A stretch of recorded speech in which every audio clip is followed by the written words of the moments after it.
안녕하세요. 오늘 여러분께 아주 귀하신 분을 소개해드리게 되어서 기쁘게 생각합니다. 사기 암 환자셨고 현대약으로 치료가 어려웠던 상태에서 스스로 연구하고 치료가 실천해서 암을 완치하셨고 그렇게 알게 된 지식들을 많은 사람들께 나누어 드리고 계신 분입니다. 주마니아님 모셨습니다. 큰 박수로 환영해 주시기 바랍니다. 감사합니다.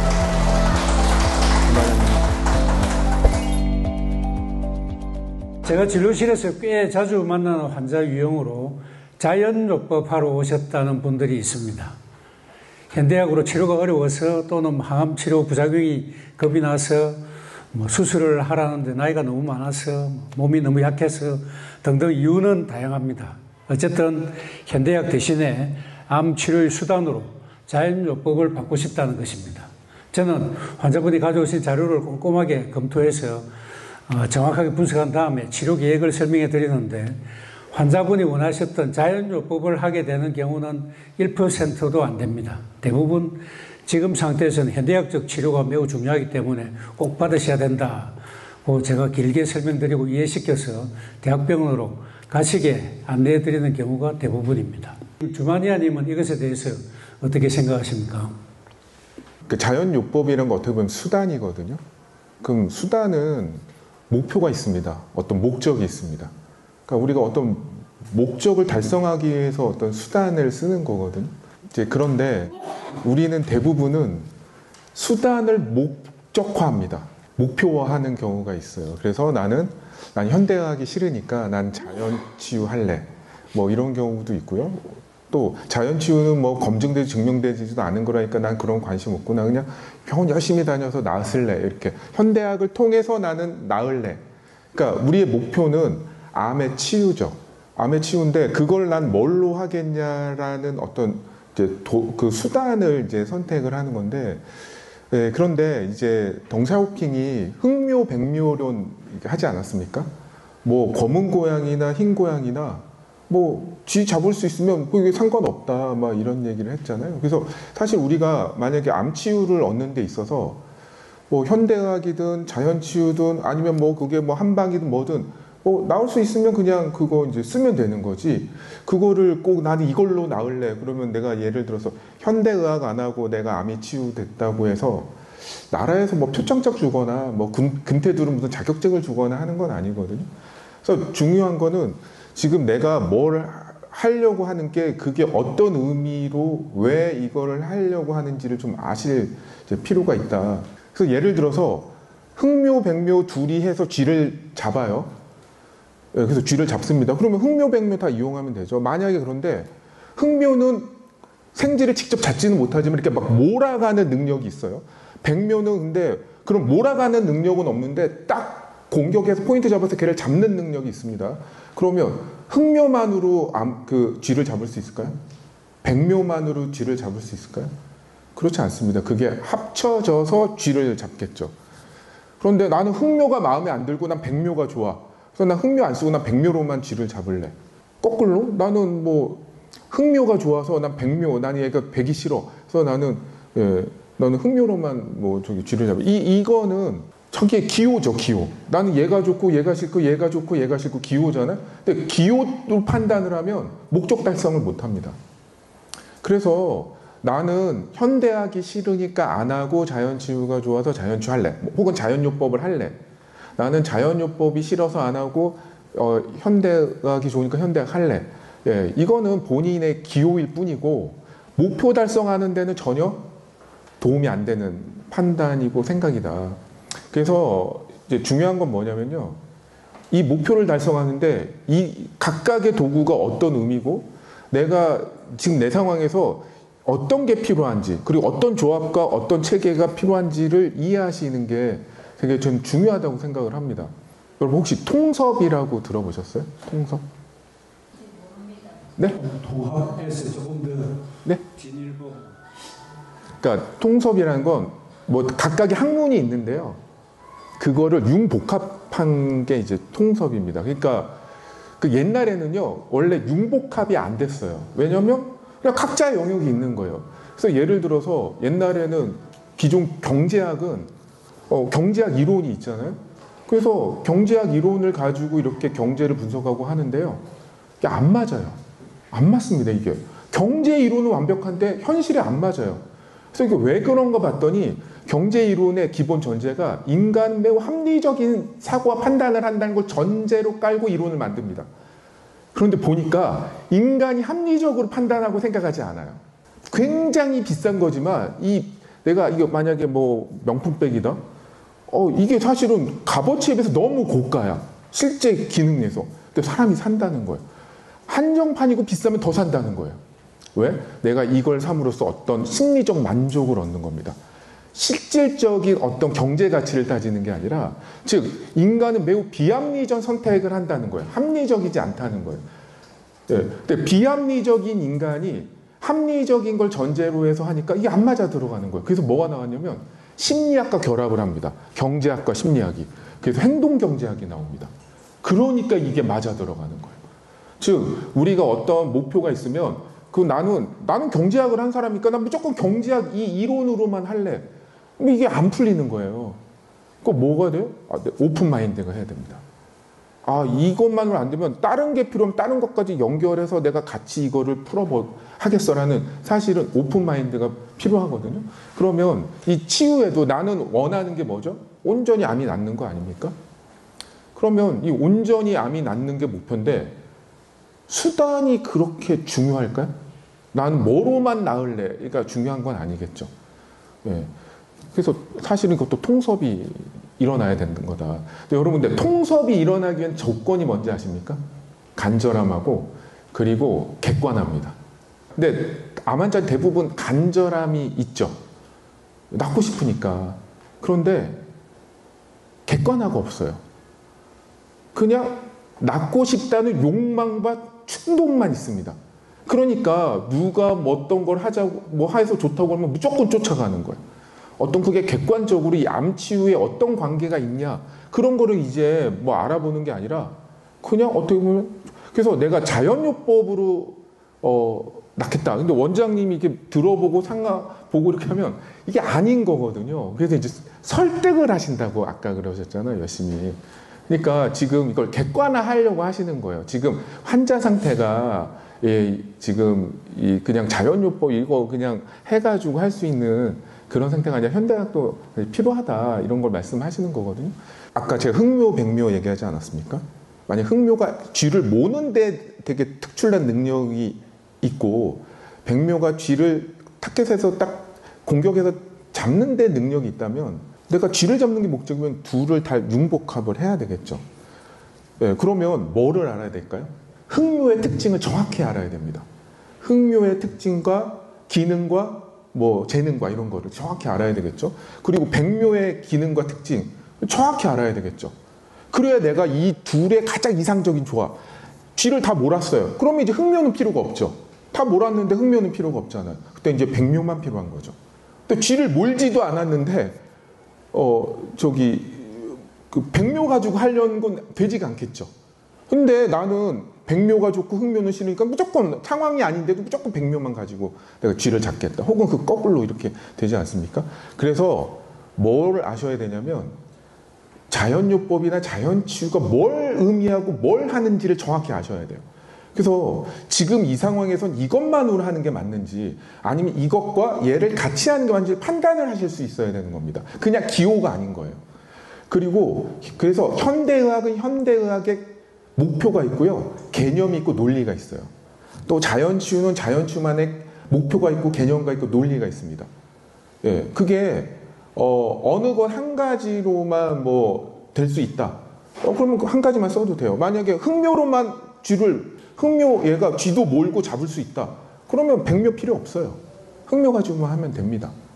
예, 근데 그렇지 않다면 같이 팀을 이뤄서 통섭해서 같이 써야 되겠죠. 예, 그러니까 기호의 문제가 아니라는 거. 제가 보면 대부분 자연치유를 하시는 분들이 이제 뭐가 있냐면 현대의학에 대한 불신이거나 공포가 있어요. 그래서 하기 싫어서 안 해요. 근데 여러분 현대의학은요. 혹시 이런 분 있습니까? 수술을 한번 해봤더니 그 칼이 내 배를 가를 때 그 쾌감이 너무 좋아. 그래서 암이 낫고 나서도 나 정기적으로 한번 배를 가르고 싶어 라는 사람 있을까요? 항암을 맞는데 내 혈관을 타고 들어갈 때 혈관이 다 들어가는 그 느낌이 너무 짜릿해. 그래서 난 암이 나와도 난 정기적으로 항암을 하고 싶어. 라는 사람 있을까요? 이거는 하고 싶어서 하는 게 아니라 하기 싫어도요, 필요하면 하는 겁니다. 그리고 하고 싶어도요, 효과 부작용 대비 의미가 없으면 안 해야 되는 겁니다. 암 환자니까 그냥 무조건 항암을 해야 되느냐? 그건 또 아니라는 거예요. 난 자연치유하니까 항암을 하면 안 되는 거냐? 그것도 아니고, 나는 암 환자가 무조건 지금은 기대할 수 있는 항암제도 없고 효과적인 항암제도 없고, 근데 암 환자니까 그냥 죽게 내버려 둘 수는 없으니까 그냥 효과는 없지만 해봅시다, 합시다. 그거 아니라는 거예요. 왜? 암 환자는 죽을 사람이니까 편하게 죽으면 안 돼서 괴롭게 죽어야 되니까 효과도 없는 항암을 해야 됩니까? 그건 아니거든요. 그래서 의미가 없으면 안 해야 되는 거고요, 의미가 있으면 해야 되는 거예요. 기호의 문제가 아닌 거예요. 하고 싶어서 하고 하기 싫어서 안 하는 게 아닙니다. 하고 싶어도 의미가 없으면 안 해야 되는 거고요, 하기 싫어도 도움이 되면 해야 되는 거예요. 왜? 나는 목표가 있으니까. 예. 그래서 자연치유의 의미와 본질이 있습니다. 그러니까 암이라는 건 결과물입니다. 어떤 원인이 따로 있어요. 그래서 우리가 어떤 문제든요, 그걸 분석을 하려면 어떤 문제든 원인, 이유가 있고요, 그 결과, 증상이 있습니다. 그러면 제가 이거를 이제 썩은 음식물이 있을 때 날파리가 꼬이는 거에 많이 비유를 드리거든요. 그럼 음식물이 내가 이걸 안 버려가지고 썩어가지고 이제 날파리가 막 꼬여요. 그러면 날파리는 잡아야 됩니까? 안 잡아야 됩니까? 지금 당장 너무 불편하고 막 위생적으로도 안 좋고 막 그렇잖아요. 그러니까 어떻게 해요? 잡아야죠. 전자파리채로. 잡아야 됩니다. 그 날파리를 잡는 건 결과죠. 썩은 음식물에 따른 결과가 날파리가 꼬인 겁니다. 그럼 냄새도 나겠죠, 당연히. 그러니까 탈취제도 뿌리고 향수도 뿌리고 또 전자파리채로 날파리도 잡겠죠. 그거 필요해요? 필요 없어요? 필요한 겁니다. 왜? 괴로움을 주니까. 그런데 그걸 다 해놓고 이제 나는 깨끗한 환경에서 날파리도 없고 이렇게 악취도 안 나는 좋은 환경에서 앞으로 계속 살 거야 라고 생각한다면 엄청난 착각이라는 겁니다. 왜? 그 날파리가 길을 가다가 길을 잃어서 우리 집으로 들어온 게 아니에요. 어떻게 생긴 거죠? 꼬인 거예요. 썩은 음식물에서 꼬인 겁니다. 생긴 겁니다. 걔 때문에 생긴 거예요. 그래서 날파리를 당연히 잡아야 되지만 반드시 뭐를 해야 돼요? 원인을 없애야 됩니다. 썩은 음식물을 치워야죠. 암은 결과물이에요. 여러분, 암을 혹시 이렇게 생각해서요? 내가 온라인 동호회 사람들하고 이렇게 소통을 했는데 오프라인 정모를 해요. 그래서 정모를 해서 이렇게 만나봤더니 실제 만났는데 막 즐겁게 시간을 보냈는데 앞에 사람 계속 기침을 하는 거예요. 콜록콜록. 저 사람 어디 아픈가 이렇게 생각을 했어요. 근데 그리고 나서 3개월에 암을 진단받습니다. 알아봤더니 내 앞에서 콜록콜록한 사람이 암 환자였던 거예요. 재수없게 암 환자가 내 앞에 앉아서 기침을 해가지고 그 사람이 기침할 때 튀어나온 암세포가 내 코를 통해서 들어가서 꽈리를 틀어서 내가 암에 걸린 걸까요? 예, 그렇지 않습니다. 어디서 날라 들어온 게 아니에요. 원래 건강했던 내 세포가 어떤 원인에 의해서 암으로 바뀐 겁니다. 예. 근데 그 암도 치워야죠. 암도 없애야 돼요. 그 암을 없애는 게 뭡니까? 현대의학이에요. 예, 현대의학이에요. 그래서 근데 그거 없앴다고 다시 암이 안 생길까요? 원래 건강했던 내 몸에 어떤 이유로 암이 생겼어요. 어떤 이유가 있습니다. 지금 여기서 말씀드리긴 어렵지만. 그러면 그걸 없앴다고, 날파리를 잡았다고 해서 다시 날파리가 안 꼬이고 악취가 안 날 거라고 생각하면 그거 엄청난 착각 아닙니까? 네, 그러니까 당연히 뭐도 해야 돼요? 썩은 음식물도 치워야죠. 그 썩은 음식물을 치우는 게 자연치유고요. 날파리가 소리 내고 위생을 하고 나한테 고통을 주는 그 날파리를 없애는 게 바로 현대의학적 치료라는 겁니다. 그래서 목표가 달라요. 목표. 그래서 근데 지금 전자파리채가 없어요. 날파리를 못 잡아요. 병원에서 맞는 항암제가 없대요. 워낙 희귀암이라서 쓸 항암제가 없대요. 그러면 난 죽어야 됩니까? 예, 그렇지 않습니다. 예, 썩은 음식물을 치우면 돼요. 그럼 썩은 음식물 치워도 날파리는 계속 있을 겁니다. 당분간. 근데 썩은 음식물을 치우잖아요? 시간이 지나면요, 날파리도 사라져요. 왜? 걔가 있을 환경이 아니거든요. 우리 몸을 자연 치유 노력을 통해서 또 다양한 자연요법을 통해서 암이 살 수 없는 몸으로 만들면요, 수술이 불가하거나 혹은 뭐 항암제가 없거나 해도 치유가 될 수 있다는 겁니다. 그런데 수술도 가능하고 뭐 항암도 가능해요? 그럼 그게 아주 효과적이에요? 그러면 하셔야죠. 왜? 아니, 날파리도 어쨌든 잡는 게 좋은 거예요. 날파리도 잡아야 이게 썩은 음식도 더 편하게 잘 치울 거 아닙니까? 특히 이제 암은 우리 생체를 교란하거든요. 예. 그리고 암이 있다는 걸 나는 알고 있잖아요. 그러면 자연 치유는 우리 몸과 마음을 치유적합적으로 바꾸는 건데, 마음 상태가 더 편안해질까요? 아니면 두려움이 클까요? 암이 가지고 치병을 할 때 어떨 것 같습니까? 마음이 더 편안해질까요? 아니면 암을 가지고 치면, 아니면 수술이나 뭐 항암을 해서 암을 완전 관해나 없애놓고 음식물 치우는 치유 노력을 할 때가 더 마음이 편할까요? 암이 없을 때 마음이 훨씬 편해지고, 그게 두려움도 사라지고, 그게 치유에 굉장히 도움이 되는 거예요. 그 자체가. 그래서 이게 양자 선택의 문제가 아니라는 걸 꼭 아셔야 될 필요가 있고요. 그래서 각각의 지금 내가 치료가 필요한 상황인지 아닌지를 객관적으로 보실 필요가 있습니다. 그리고 지금 쓰는 치료제가 나한테 이득이 되는지 안 되는지를 따져보실 능력이 있으셔야 돼요. 그래서 이득이 되면 그냥 쓰셔야 돼요. 도움이 되면. 그리고 내가 또 당연히 이 개인적인 자연치유 노력하시고 자연요법도 하시고, 그래서 나중에 암이 이제 살 수 없는 몸이 되고, 암이 재발도 안 되고 전이도 안 되고 생기지도 않아. 아니, 암이 없는데 왜 수술을 하고 왜 항암을 합니까? 그때는 이제 현대학적 치료를 할 이유가 없어지는 거예요.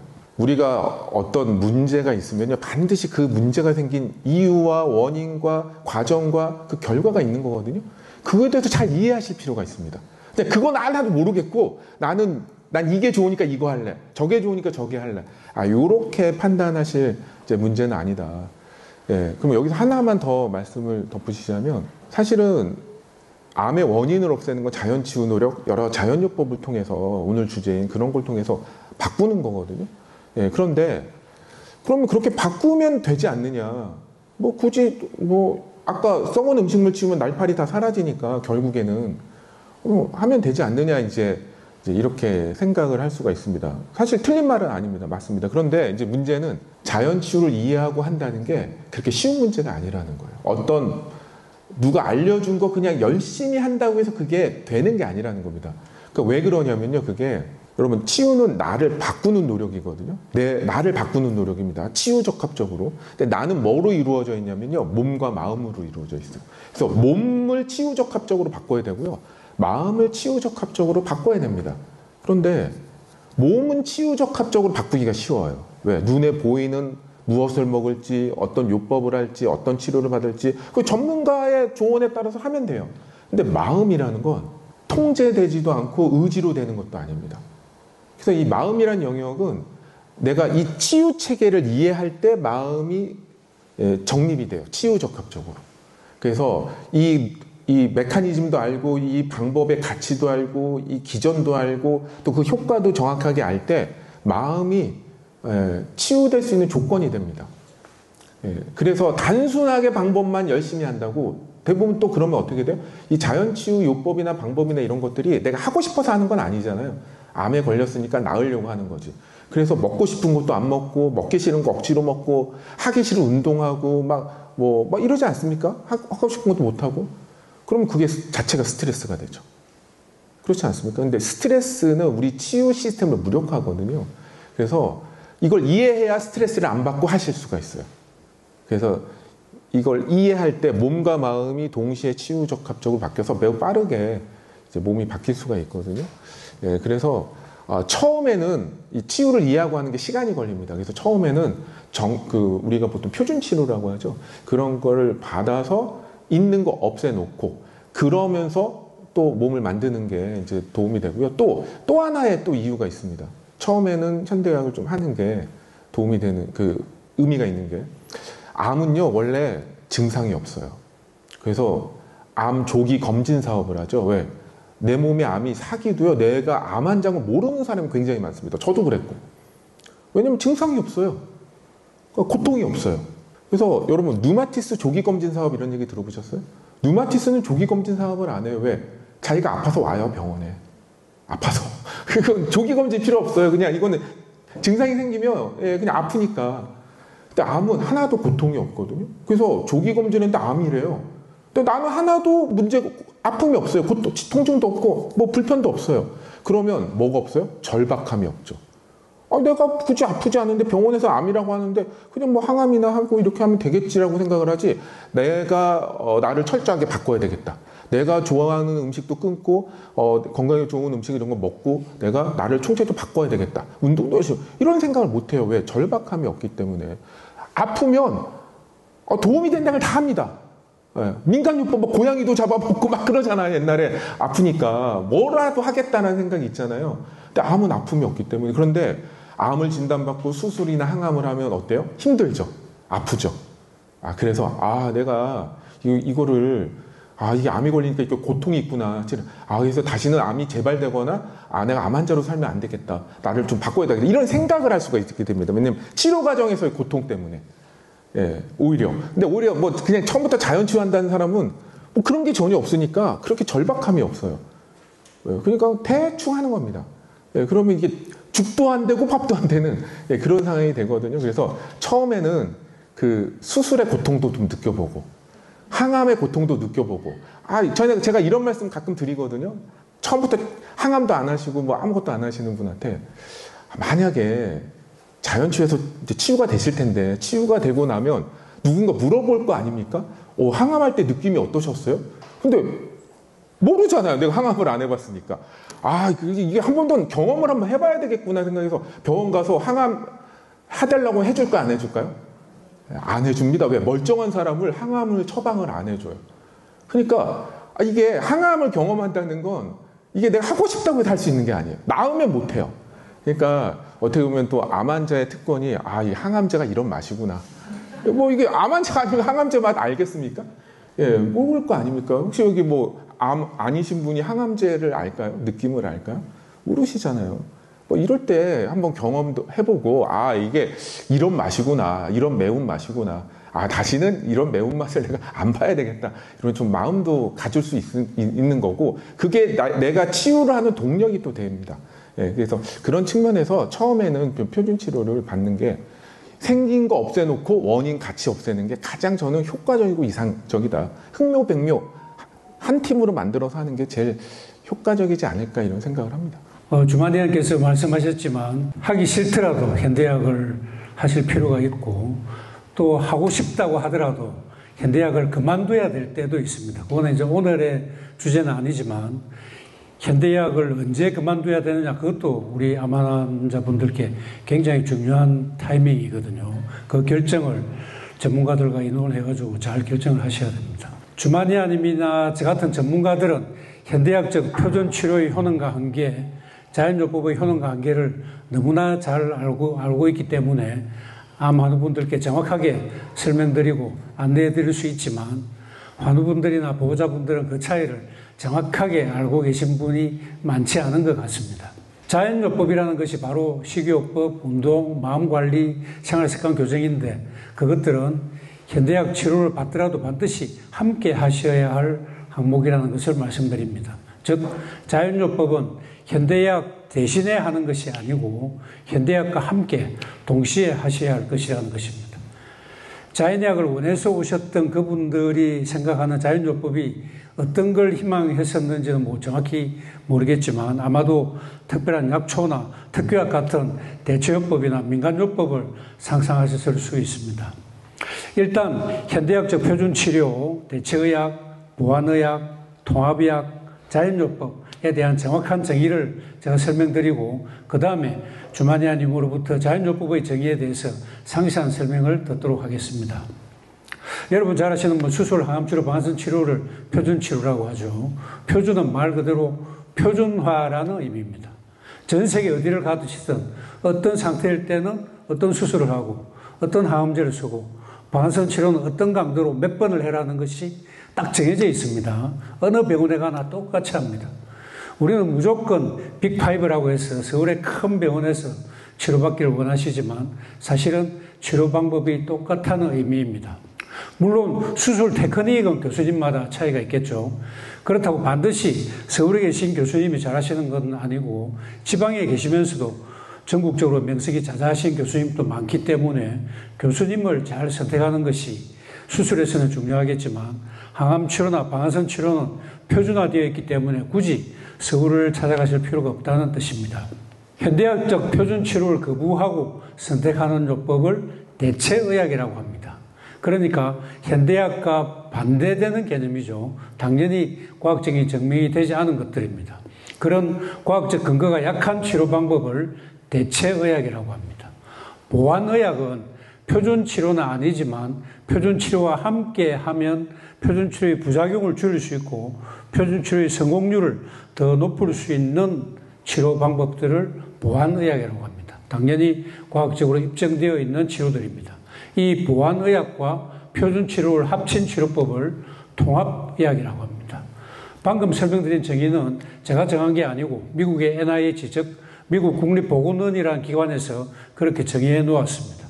그리고 여러분께서 챗GPT를 검색해서 물어봐도 방금 제가 말씀드렸던 설명을 들을 수가 있습니다.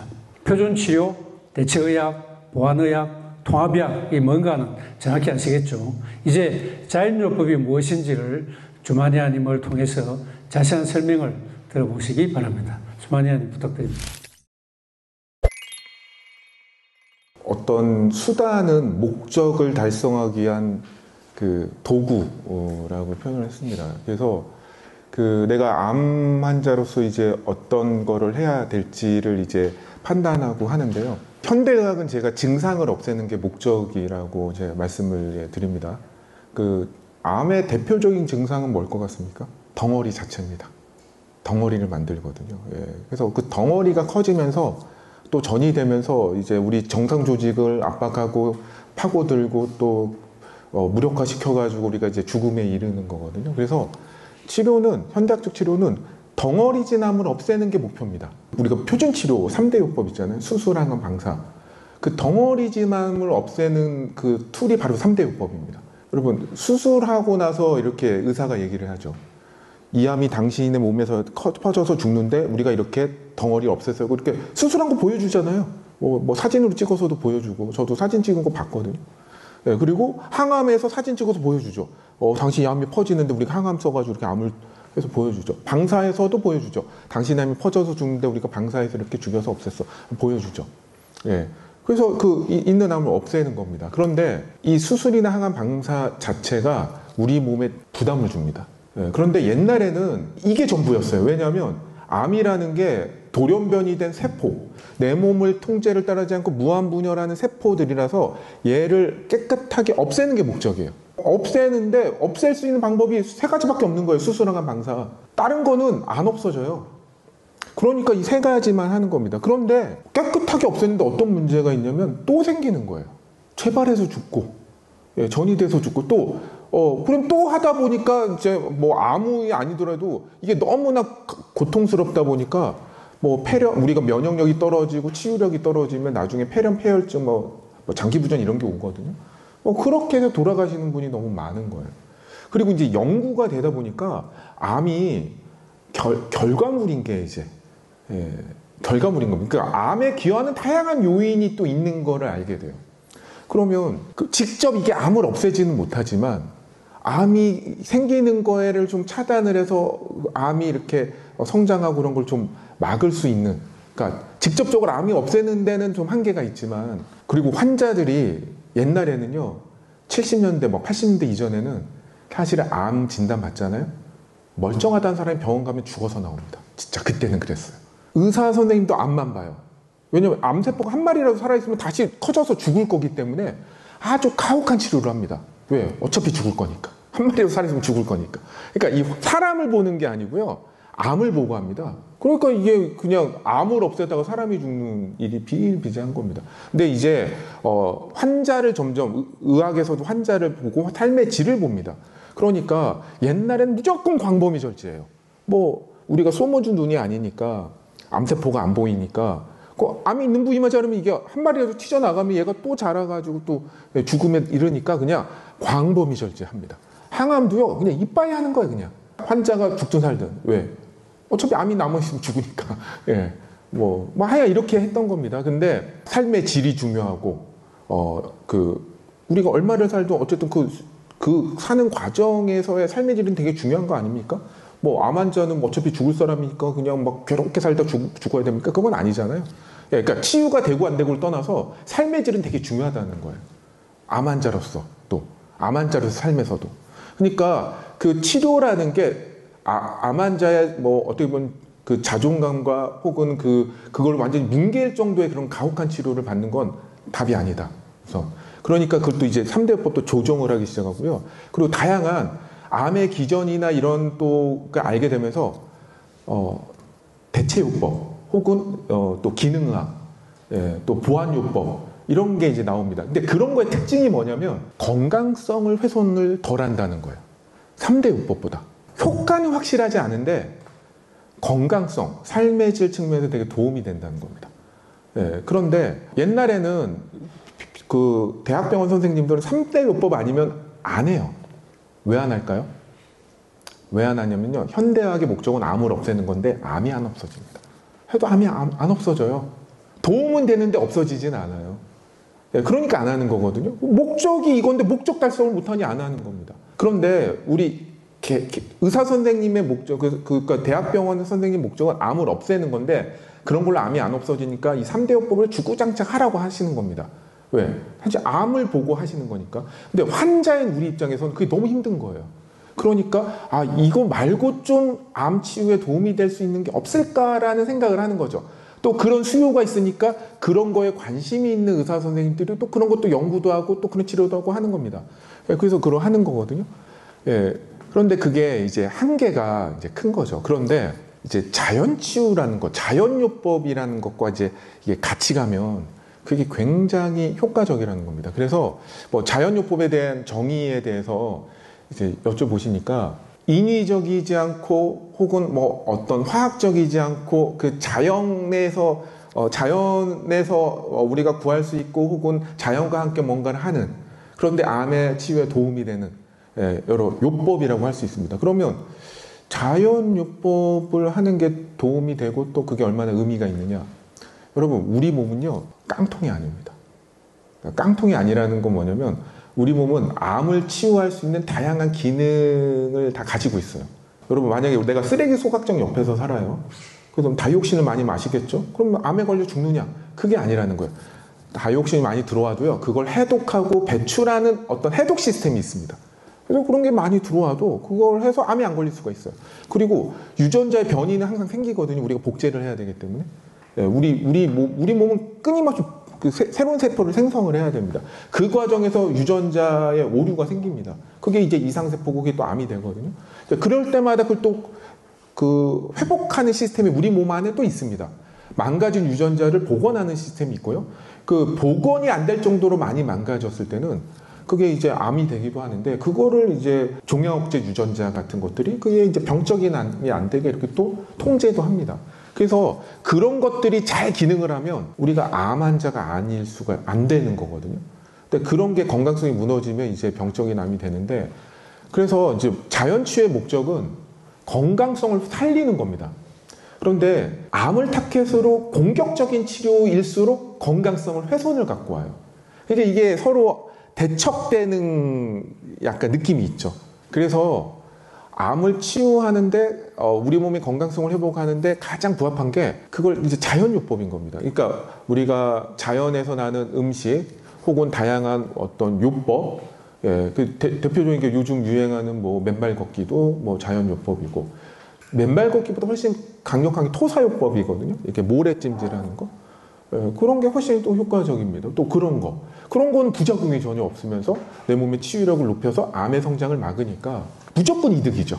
내가 손해볼 이유가 없잖아요. 그러니까 무조건 이득인 거죠. 근데 수술항암 방사선과 공격적인 치료는 이득도 큰데 손실도 큰 거죠.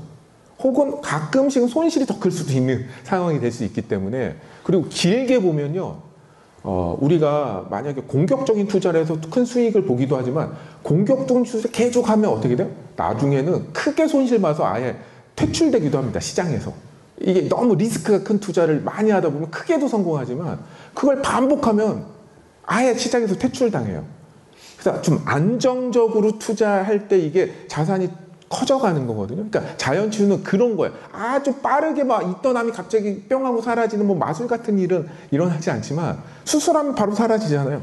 그렇지는 않지만 이게 아주 안정적으로 우리 건강성이란 자산을 불려나가는 아주 좋은 그런 투자 기법 중에 하나와 같은 거다.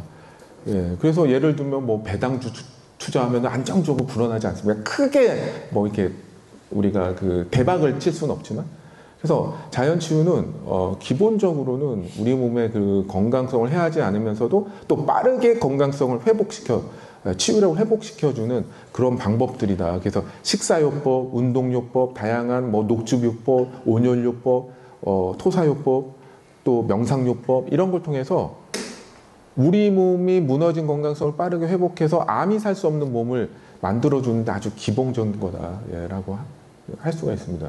그래서 이게 현대의학적인 이제 치료법과 같이 간다면 굉장히 이제 효과적이다 이렇게 좀 말씀을 저는 드리고 또 생각을 합니다. 그래서 근데 이 자연요법은 환자 스스로 하는 겁니다. 그래서 본인께서 열심히 이제 당연히 하셔야 되고요. 현대학은 의사가 하기 때문에 이제 당연히 의사한테 맡기면 됩니다. 예, 의사한테 맡기는 건 신뢰를 하고 맡기시면 돼요. 왜? 의사는 프로거든요. 의사가 되는 게 굉장히 어렵지 않습니까? 근데 나는 아마추어라서 중요한 건 나한테 문제가 있는 거예요. 이걸 얼마나 내가 잘 이해하고 하느냐가 이제 핵심이기 때문에 공부도 열심히 하시고 또 실천도 열심히 하시고 하다 보면 프로인 의사와 또 프로인 내가 만나면 반드시 암치유라는 결과가 나올 것이다. 어떻게 보면 흑묘, 백묘 비슷한 거죠. 이게 합동작전하면 매우 빠른 치유를 가져오지 않을까 생각을 합니다. 예, 주만희님께서 자연요법의 정의에 대해서 자세하게 설명해 주셨습니다. 다음 시간에는 자연요법의 구체적인 실천법에 대해서 말씀 나눌 계획입니다. 다음 달에. 여러분 다음 시간도 기대해 주시기 바랍니다. 오늘 소개해 주신 주만희님께 여러분 감사의 박수 부탁드립니다. 그리고 오늘 지금 대담은 끝내고 정문적설을 시간을 또 갖도록 하겠습니다.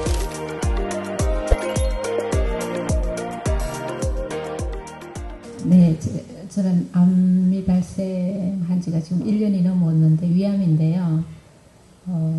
이렇게 올해 1년 지나고 나니까 근 손실이 굉장히 많이 심해지더라고요. 몸무게가 한 10kg 정도 빠졌는데, 그래서 아미노산 파우더를 먹고 있는데요. 그게 식물성으로 된 거고 또 유기농으로 재배한 거라고 해서 아미노산 20가지 다 필수 아미노산, 불필수 아미노산 다 20가지 들어있는 걸 먹고 있는데 이걸 먹어도 되는지 하고, 또 영양제를 많이 또 영양이 부족하다 보니까 이제 영양제를 이것저것 뭐 많이 먹고 있어요. 그거를 먹어도 되는지 그게 궁금합니다.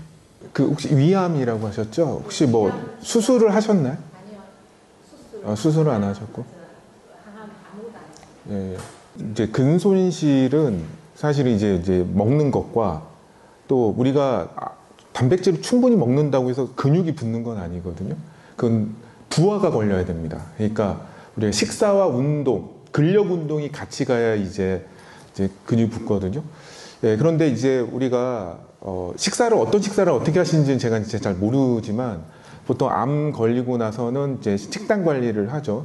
이제 식단 관리를 하면 아무래도 우리가 정제 가공식에서 좀 약간 자연식에 좀 가까운 식사들을 하게 됩니다. 그러니까 예전에 우리가 뭐 정제 가공식을 많이 먹었다면 뭐 이게 이상적이진 않지만 그래도 자연의 음식, 자연의 뭐 야채나 혹은 뭐 콩이나 뭐 이런 것들을 좀 주로 먹는 식사로 많이 바뀌잖아요. 네, 그러면 그것들의 특징이 정제 가공식은요, 탄수화물, 지방, 단백질이 또 농축이 되는 겁니다, 사실은. 정제 과정을 거치면서. 그런데 자연식의 특징은 걔네들의 그 함량을 좀 줄어들면서 미세 영양소가 좀 많은 정제 가공을 안 거치면. 그러니까, 그런데 또 뭐가 있냐면, 가공식품은 맛이 좋죠. 되게 맛있어요. 근데 자연식품은 뭐 특히 처음에 하면 좀 맛이 없죠. 그러니까, 그리고 암 걸렸는데 뭐 신나가지고 뭐 식욕이 넘칠 리도 없고. 그런데다가 거기도 또 맛대가리 없는 걸 또 먹어야 되고. 그러니까 식욕이 없는데 또 이게 섬유질이 많죠. 또 자연식품.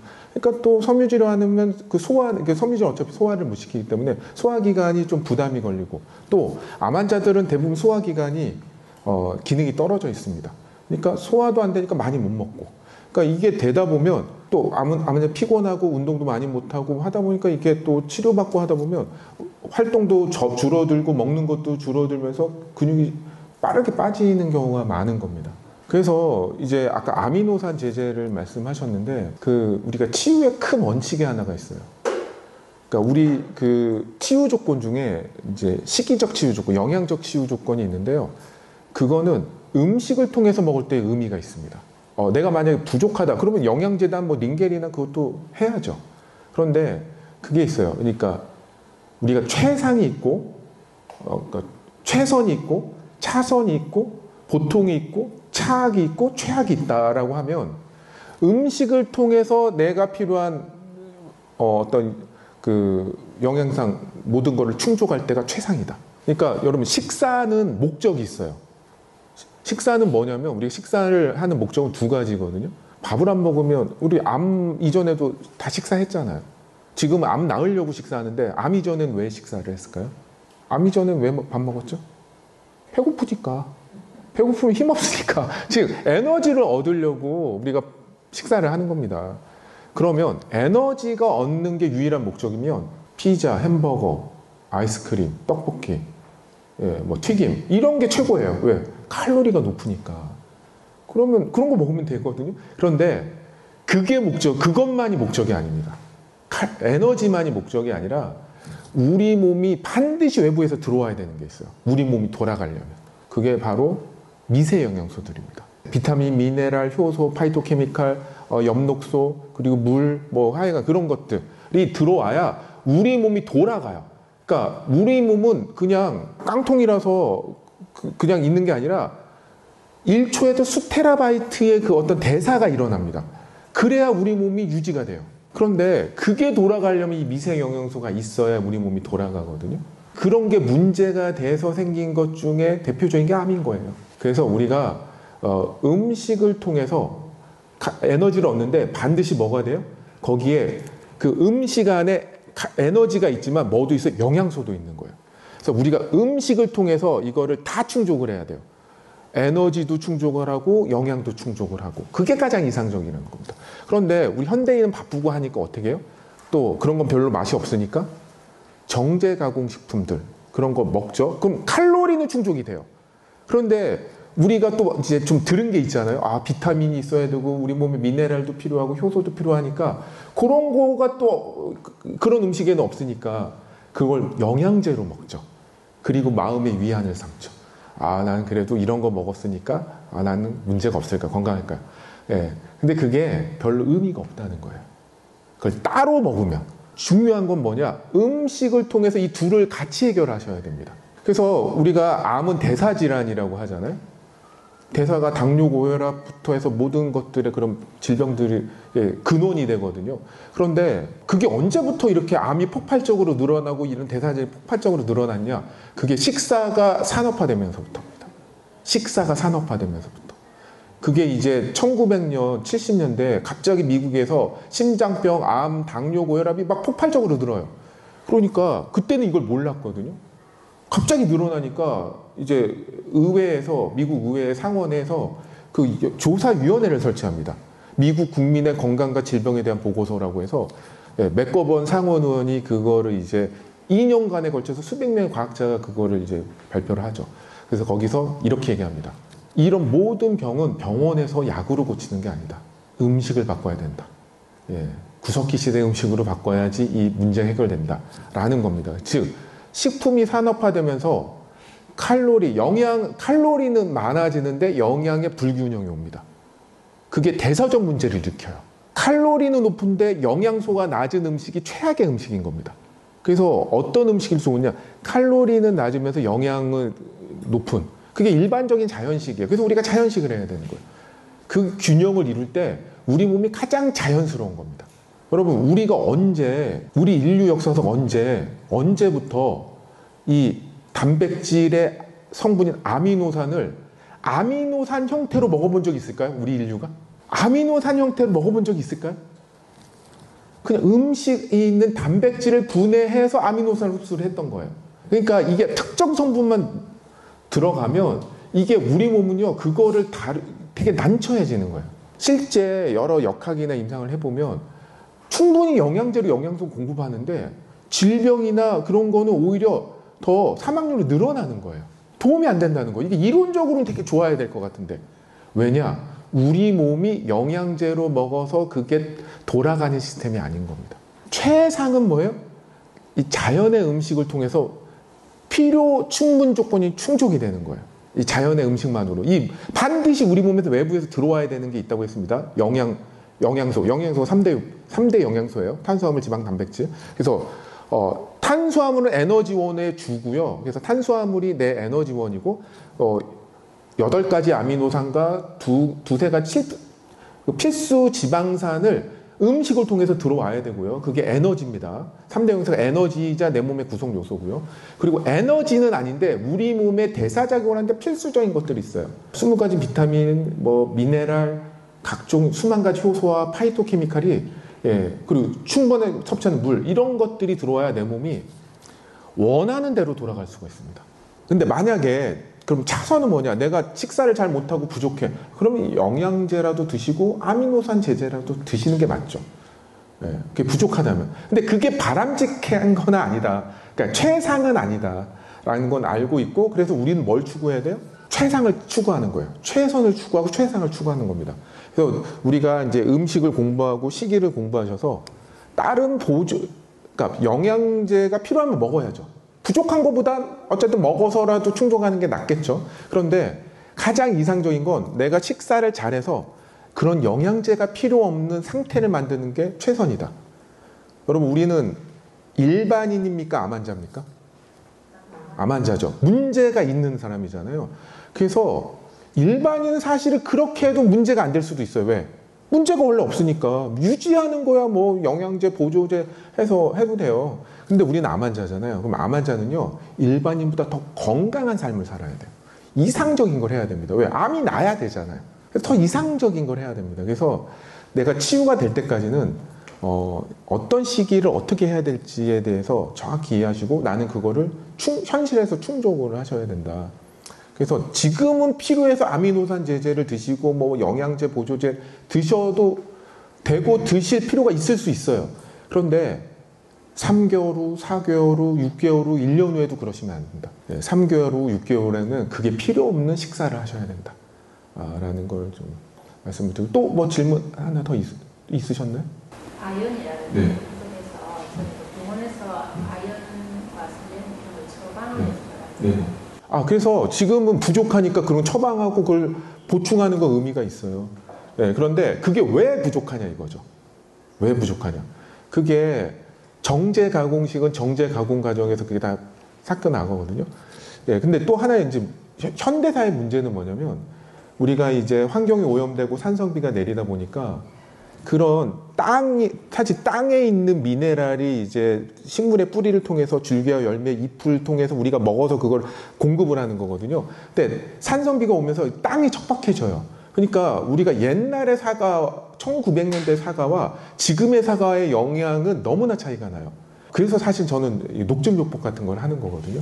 그거를 좀 충분히 약간 좀 이렇게 엑기스로 해가지고 먹는 그런 걸. 그래서 저는 암환우 분들은 약간 그런 거나 혹은 그런 것과 비슷한 어떤 농축된 제품이나 이런 것들을 좀 이용하시는 게 도움이 되고 필요하면 그런 셀레나제나 이런 걸 통해서 지금은 필요하시니까 당연히 하셔야 되고 근데 목표는 뭘로 해야 돼요? 3개월 후나 6개월 후에는 검사했더니 부족하지 않다. 그래서 이제 안 먹어도 되겠다. 안 먹고 또 3개월, 6개월 검사했는데 전혀 문제가 없다. 라고 되는 게 이제 우리의 목표다. 왜 끊어도 부족하지 않을까요? 내가 음식을 통해서 균형 잡힌 식사를 통해서 그게 다 충족이 되니까 이제 부족함이 없는 거죠. 그게 우리가 이제 가야 되는 목표다라는 겁니다. 파이토케미칼이나 필요한 그 미네랄이나 비타민 이런 게 충족이 된다는 말씀인가요? 그러니까 녹즙이라는 게 뭐냐면 암은 아까 대사질환이라는 말씀을 드렸잖아요. 그러면 식품이 산업화되면서 그 대사량이 확 늘어난 거거든요. 그럼 그게 왜 늘어났냐 봤더니 옛날에는 여러분 처음에 가공식품 나왔을 때는요. 이게 좋다고 생각을 했어요. 대표적인 게 제가 어렸을 때 우량아 선발대회를 했거든요. 그걸 어디서 한지 아십니까? 누가 주최한지 아십니까? 분유회사에서 주최를 해요. 그러면 그 우량아가 뽑히는데 어떤 애가 뽑힐까요? 분유 먹인 애가 뽑혀요. 토실토실 살쪄가지고. 그래서 뭐라고 하냐? 야, 그 영양가 없는 모유 먹이지 말고 이 영양가 풍부한 분유 먹여라. 애가 이렇게 잘 크지 않냐? 이렇게 얘기를 했다고요. 근데 지금 그런 얘기하면 돌 맞아 죽지 않겠습니까? 예, 그거는 말도 안 되죠. 그러니까 뭐냐면 옛날에는 이 3대 영양소 농축된다고 그랬죠. 가공 과정이 농축이 됩니다. 그러니까 어때요? 칼로리가 많이 들니까 살도 찌고 등치도 커지고 성장이 빨라지는 거예요.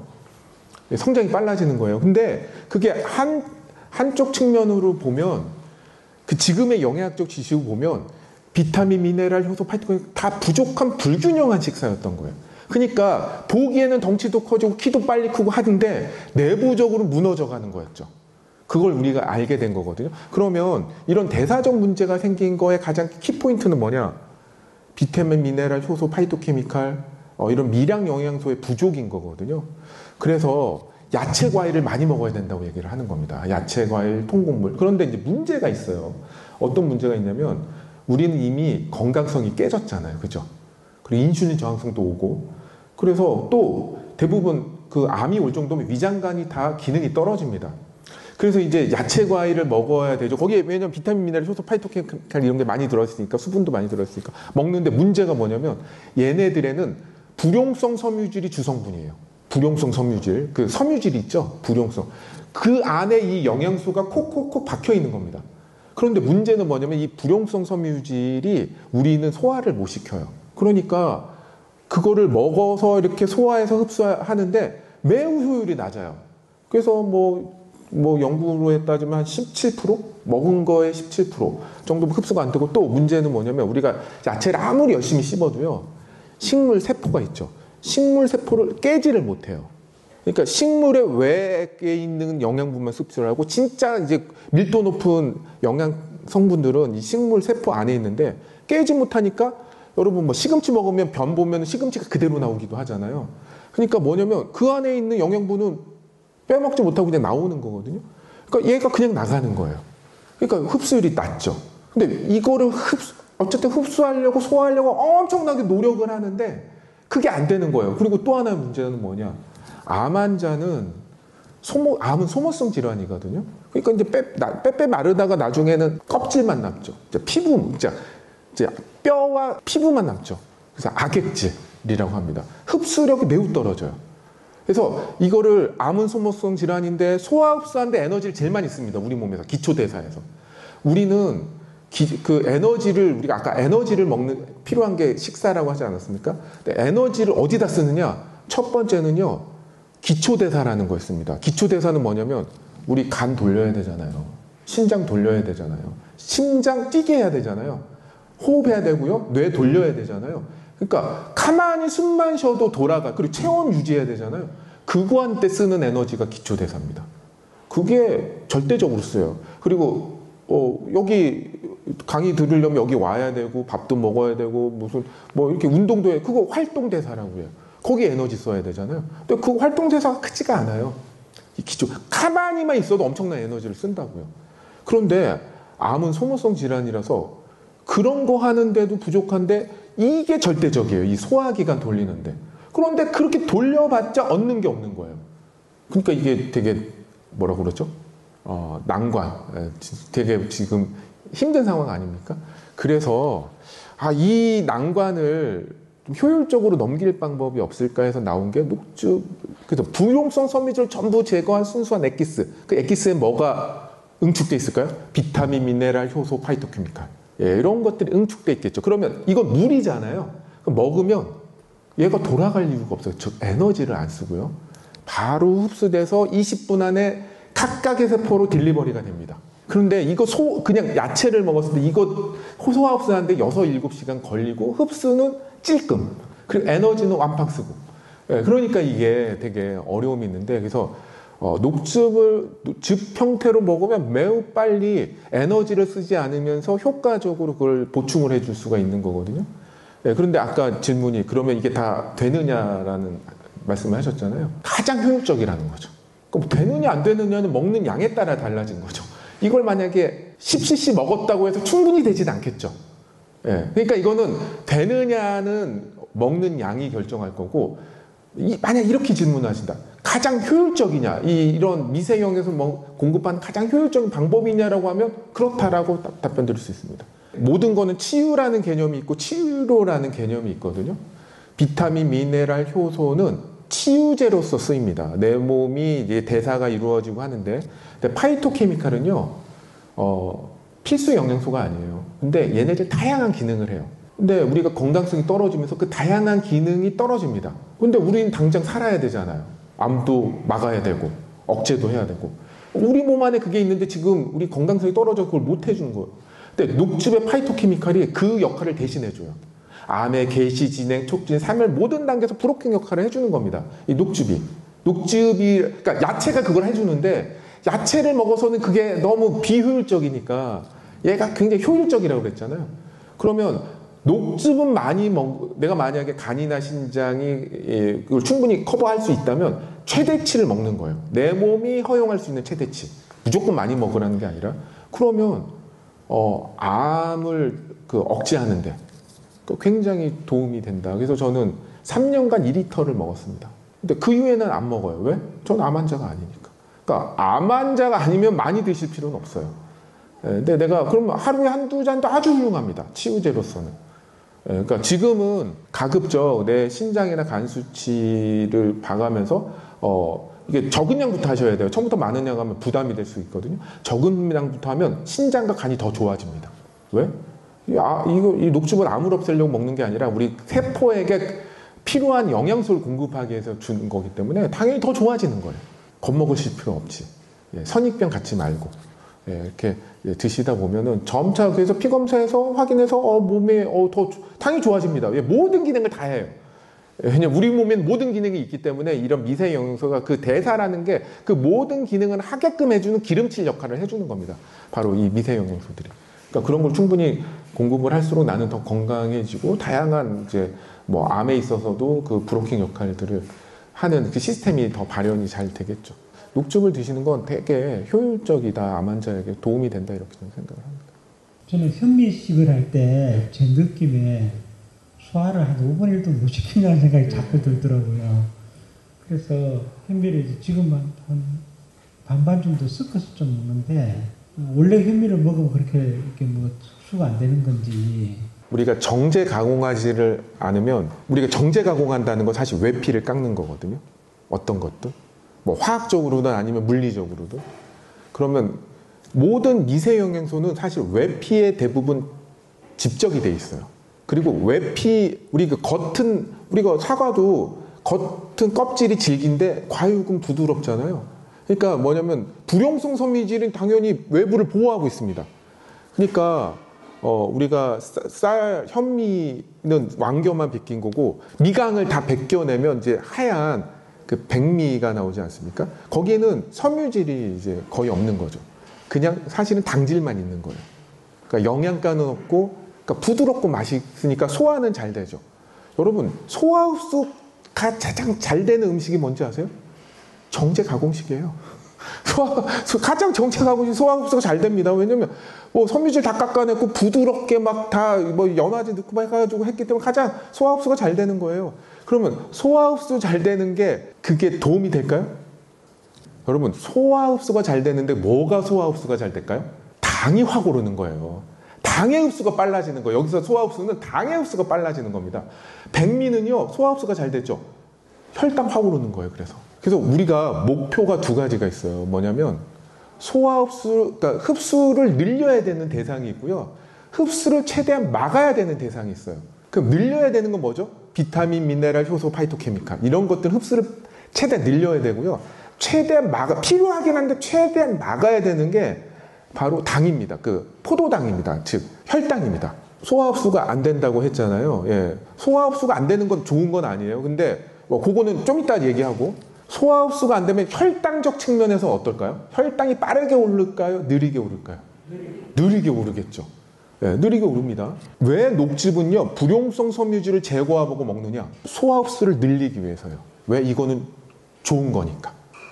비타민, 미네랄, 효소, 파이토케미칼을 소화 흡수를 극대화하기 위해서 이거는 불용성 섬유질을 제거해서 먹는 거고요. 현미를 먹는 건 섬유질을 먹잖아요. 그러니까 당의 흡수가 늦어지는 겁니다. 우리가 인슐린 저항성이 대사적 문제의 가장 근간이라고 보면 인슐린 저항성이 생기지 않게 하는 거예요. 예, 그런데 소화 흡수가 안 되는 건 나쁜 겁니다. 왜? 당연히 흡수가 안 되니까 혈당도 안 오르는 거겠지만 흡수가 안 되면 어떻게 돼? 썩게 되고 위장과는 부담이 생기는 거거든요. 예, 그러니까 당연히 그거는 맞는 건 아니에요. 그러면 어떻게 해야 되느냐? 예, 우선 저는 그냥 샐러드부터 먹습니다. 샐러드부터 먹고요. 현미는 그래서 아주 다작이 핵심입니다. 많이 씹어야 돼요. 많이 씹어야 최대한 흡수율을 늘릴 수가 있어요. 우리의 목적은 뭐예요? 현미에도 다양한 미세영양소가 많거든요. 그거를 이제 흡수를 하는 건데 그런데 이게 씹는 게 사실 다작이 저도 치유기를 공부해 보니까 다작이 기본이더라고요. 그리고 왜 다작이 중요하냐면요. 여러분, 우리 보통 다작을 음식물을 잘 분해해서 소화가 잘 되게 하자라고 생각을 하잖아요. 물론 그게 있어요. 그런데 그거는 그냥 만약 그게 목적이면요, 그냥 갈아 드시면 돼요. 갈아 드면 왜 내 입으로 갑니까? 그냥 기계로 갈아서 먹으면 되지. 그러니까 그거는 부차적인 거고요. 우리가 다작을 할 때 침이 잘 나옵니다. 침은요, 최고의 어떻게 보면 해독제기도 해요. 그리고 살균제기도 하고요. 침하고 섞여야 특히 이 탄수화물은 이 침이 끝내는 거거든요. 아밀라제가. 그래서 이 침하고 잘 섞여서 넘어가야 우리가 소장에서 말타제가 나와서 이제 포도당으로 바로 바뀌는 거거든요. 그러면 이게 침하고 안 섞이면 이게 부패가 일어납니다. 그래서 우리가 선식 같은 거 그냥 마시잖아요. 물리적 소화는 끝나 있어도 화학적 소화가 아니라서 부패가 일어나요.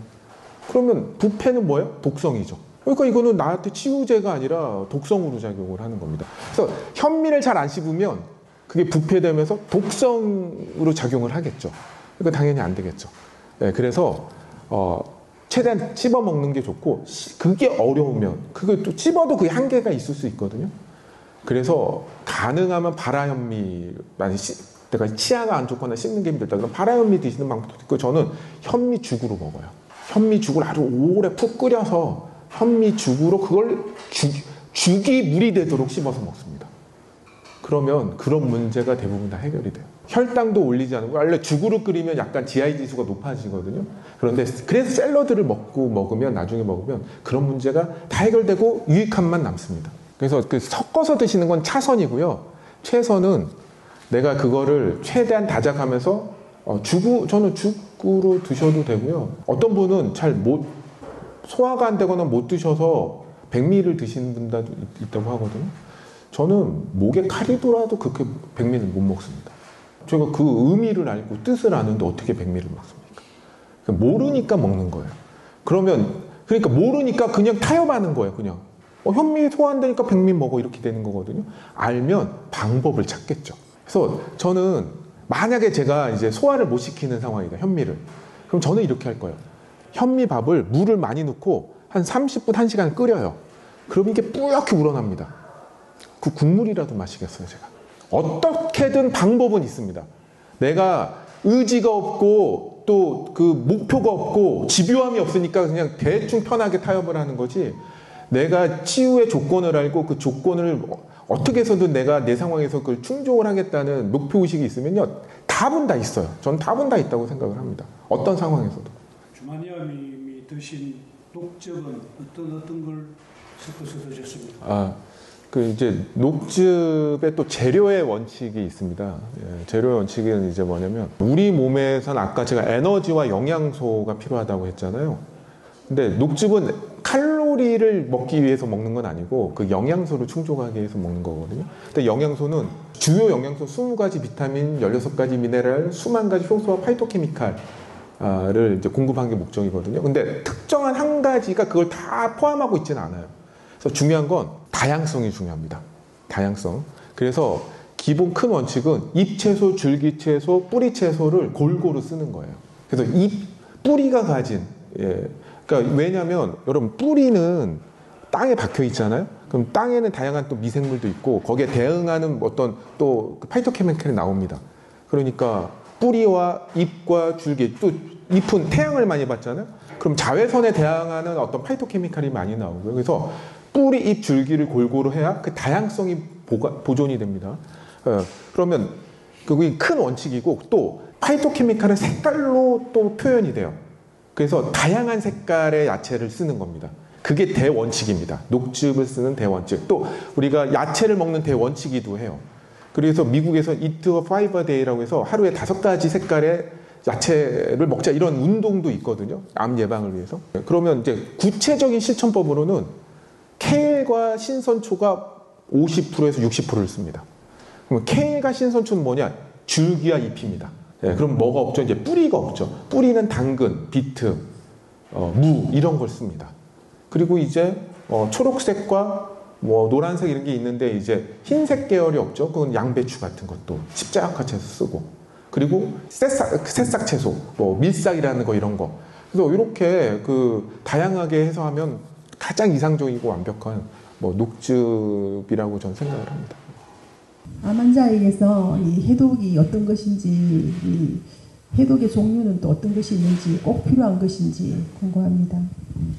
제가 사실 비유를 많이 들거든요. 왜냐면 이 치유라는 건 우리는 어렵고 우리 몸에 대해서는 내가 잘 모르니까 이게 말을 해도 잘 이해가 안 되니까 제가 비유를 많이 듭니다. 비유를 드리자면 우리 애가 책상이 되게 더러워요. 거기서 뭐 책을 하나 펴놓을 공간도 없어요. 그럼 공부를 잘 할 수 있을까요? 책상은 사실은 내가 학습하는 공간이잖아요. 책상이 지저분하면 공부를 할 수 있을까요? 하기가 되게 어렵겠죠. 그래서 책상이 깨끗하면 마음가짐도 새롭고 책 보기도 편하고 뭐 몰입도 잘 되겠죠. 그러니까 해독은 이 책상을 치우는 것과 비슷합니다. 그러니까 우리가 원하는 건 치유죠. 근데 치유가 일어나려면 전제 조건이 있어야 돼요. 해독이 일어나요. 그러니까 다양한 독소와 이런 게 있으면 치유 시스템이 작동할 수가 없어요. 왜? 책을 볼 공간이 없는 거예요. 너무 지저분하고 정신이 산란하고 그러니까. 그래서 해독이 돼야 치유가 되는 겁니다. 우리의 목적은 뭐예요? 책상 치우는 게 목적입니까? 그래서 한 사람 책상 치워주고 뭐 몇천 원 알바하는 게 아니잖아요. 책상 치우는 게 목적이 아니라 책상을 치워서 공부를 하는 게 목적이죠.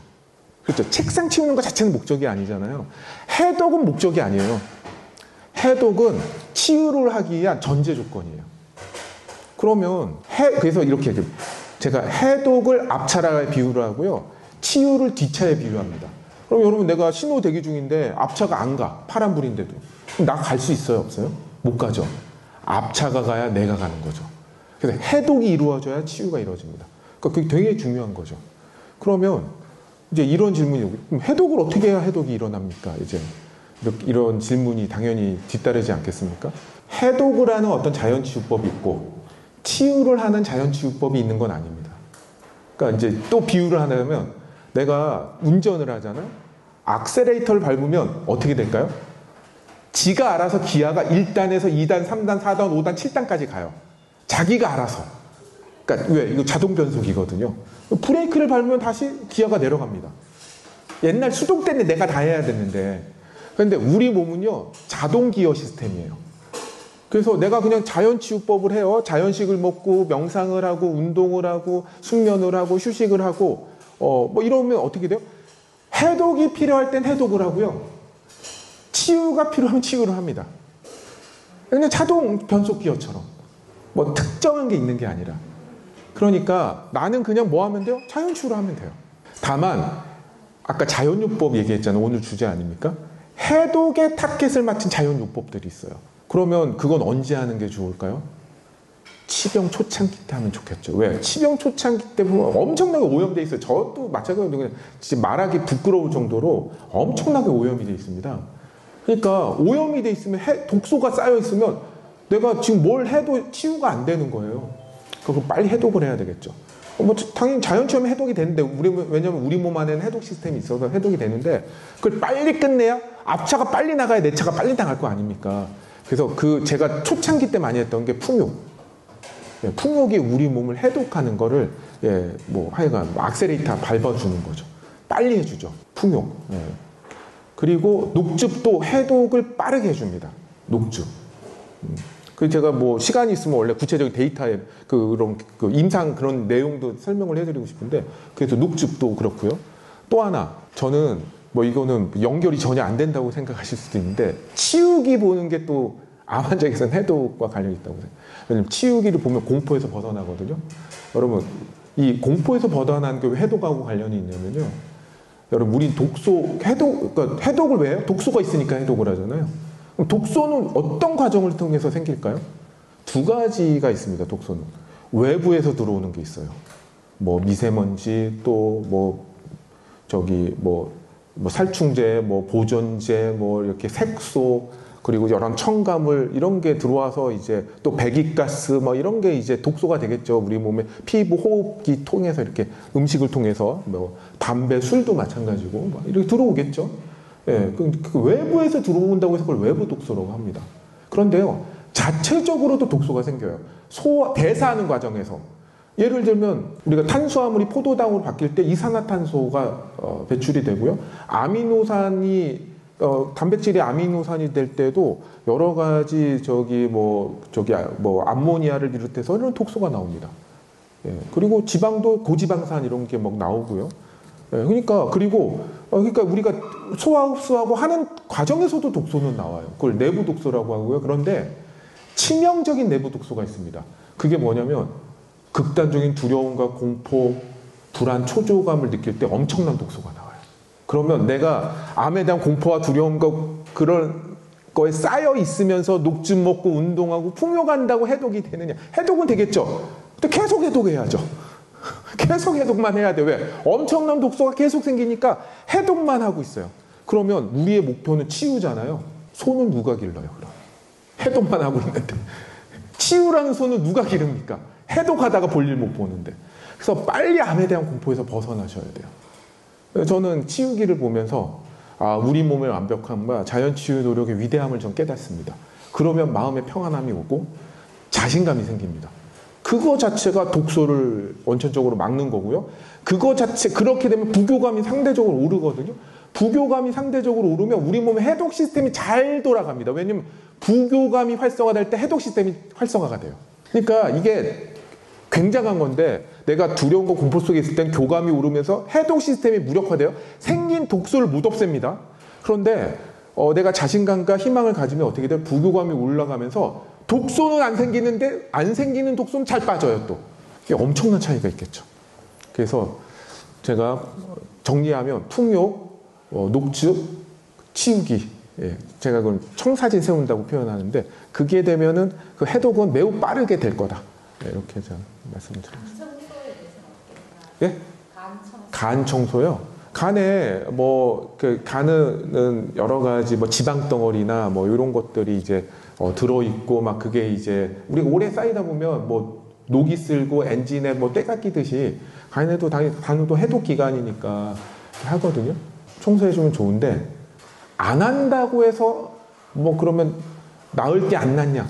저는 그렇게 생각하지는 않아요. 그러니까 우리가 간 청소를 조선시대에는 간 청소 할 수 있었을까요? 지금 간 청소하는 책도 법에서 우리가 레시피 해가지고 여러 거 섞어서 먹고 하잖아요. 그러면 진짜 이상한 거 나오고 하잖아요. 그럼 그 레시피 없을 때는 간 청소를 못해서 우리가 치유를 못했을까요? 여러분 엔진에 기름때 껴도요 잘 달려요. 아주 망가지지 않으면. 그러니까 우리는 뭐냐면 자체 그 해독 시스템이 있거든요. 그래서 우리가 좋은 음식 먹고 휴식해주고 잘 자고 명상하고 운동하고 하면요 스스로 간을 청소합니다. 근데 외부에서 도와주면 더 좋죠. 해주면 더 좋죠. 그 간 청소만 한다. 모든 걸 간 청소하면 모든 병이 낫는다라고 생각하시는 분도 있거든요. 그래서 맨날 간 청소만 해요. 간 청소만 한다고 나을까요? 예, 그렇지는 않거든요. 예, 그러니까 간 청소 하시되 이제 제대로 된 자연치유 이렇게 하시면 더 도움이 되겠죠. 예, 그래서 그거 해주시는 건 나쁘지 않다고 보는데 그걸 많이 할 필요는 없는 거예요. 그냥 한두 번만 해주셔도 충분하다고 생각을 합니다. 그 뭐 K 동결 가루라든지 이런 야채 가루 이런 것들을 대신해도 되는지에 대해서 사실은요, 녹즙을 먹냐 안 먹냐는 항암을 하냐 안 하냐는 관계가 없습니다. 그리고 어떤 분은 간에암이 있어서 녹즙을 못 먹는다 뭐 이런 분도 있거든요. 난 신장암이라서 녹즙을 못 먹는다 이런 분도 있어요. 근데 그건 전혀 관계가 없는 일이에요. 그러니까 왜 그러냐면 간에 암이 있다고 해서 간부전이 아니거든요. 신장에 암이 있다고 해서 신부전이 아니에요. 중요한 건 기능이지 어디 암이 있냐도 아니에요. 그래서 역설적으로 간에 암이 없어도요, 간부전이면 녹즙을 조절해야 되는 겁니다. 그러니까 간의 기능에 이상이 있으면 녹즙을 조절해야 되고요. 신장에 암이 없어도요, 신장 기능에 문제가 있으면 녹즙을 조절해야 되는 거예요. 기능으로 따지는 거지 뭐 거기에 무슨 암이 있냐 없냐로 따지는 게 아닙니다. 그럼 기능으로 따진다고 했어요. 그러면 그러니까 항암을 해도 기능에 문제가 없으면 먹어도 되는 거죠. 그렇지 않습니까? 항암을 해도 간 기능에 문제가 없으면 먹어도 되는 거예요. 항암을 안 해도 간 기능에 문제가 있으면 조절하거나 안 먹어야 되는 거고요. 예. 다만 항암을 하면 아무래도 간에 부담이 되니까 그 능력이 떨어지겠죠. 그러면 아무래도 녹즙을 원래 먹던 양보다 줄이거나 뭐 심각한 경우에는 뭐 끊어야 되는 상황이 있을 수도 있는 거지, 항암을 하면 무조건 녹즙을 끊어야 되는 건 아니다. 오히려 여러분, 녹즙은 항암제 대신 암을 없애려고 먹는 게 아니거든요. 녹즙의 목표는 아까 뭐라고 그랬죠? 영양의 공급이라고 그랬잖아요. 그러면 간세포는 영양이 필요할까요? 필요 없을까요? 영양소가? 간세포는? 당연히 필요하죠. 필요한 겁니다. 그러니까 당연히 오히려 간을 잘 돌아가게 하려면 녹즙이 필요한 거예요. 여러분, 사람의 직업에 비유하면 이게 환경미화원하고 비유할 수가 있거든요. 간이 하는 역할을 해독하니까. 그러면 환경미화원은 맨손으로 청소합니까? 아니요. 청소기, 뭐 기계, 뭐 쓰레받기 뭐 이런 걸로 청소하지 않아요. 다 도구가 있잖아요. 간은요, 뭐 용가리 통뼈로 그냥 지가 맨손으로 하는 게 아니에요. 이 해독이라는 걸. 수많은 비타민, 미네랄, 효소들의 걔네들을 가지고 해독 작용을 해요. 즉 녹즙의 이런 성분들이 간의 해독 능력을 돕는 겁니다. 해독 능력을 돕는 거거든요. 그러니까 오히려 필요한 거죠. 근데 너무 과하게 먹으면 간에 부담이 돼서 문제가 될 수가 있는 거예요. 그러니까 뭐예요? 용량의 문제지 먹어도 되는 상황이냐 아니냐 이건 아니다. 그러니까 당연히 드셔야 되는데 얼만큼을 먹어야 되느냐의 문제라는 거예요. 근데 저 얼만큼을 먹어야 되는지 모르겠는데요. 그거는 그러니까 맨 처음에는요, 적은 양부터 드시면 돼요. 심리적으로도 문제가 없다고 생각하는 양부터. 그것도 모르겠다. 그럼 내가 먹는 야채를 그냥 즙으로 짜세요. 어차피 먹는 거니까 이거 먹으나 무슨 차이가 있어요? 차이가 없을 거 아니에요. 그럼 문제는 없을 거 아니에요. 먹어보고 문제가 없으면 조금씩 늘리시면 됩니다. 근데 난 겁이 나. 병원에서 이거 먹으면 큰일 난대. 겁이 나. 겁나면 드시지 마세요. 왜냐면 그 두려움이 더 큰 문제니까. 그래서 우리 치유를 할 때 기본 전제가 있거든요. 걱정이 되거나 두려운 건 하지 않으셔야 됩니다.